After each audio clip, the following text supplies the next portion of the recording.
Čo ty čurák? Ty buzerant, starosta vykrmený, ty hajzel, ty tchor odporný, ty eštebák postratý, mafiánsky bastard, ty krava, ty chudera, ale choď do riti.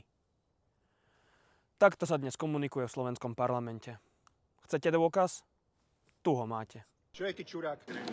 Starosta, vykrmený, hajzel, ty chor odporný, ty eštebák posratý, mafiánsky bastard, ty krava, ty chudera, ale chod do riti. Igor Matovič, predseda Hnutia Slovensko a bývalý premiér, takto nadáva svojim kolegyniam a kolegom v Národnej rade Slovenskej republiky.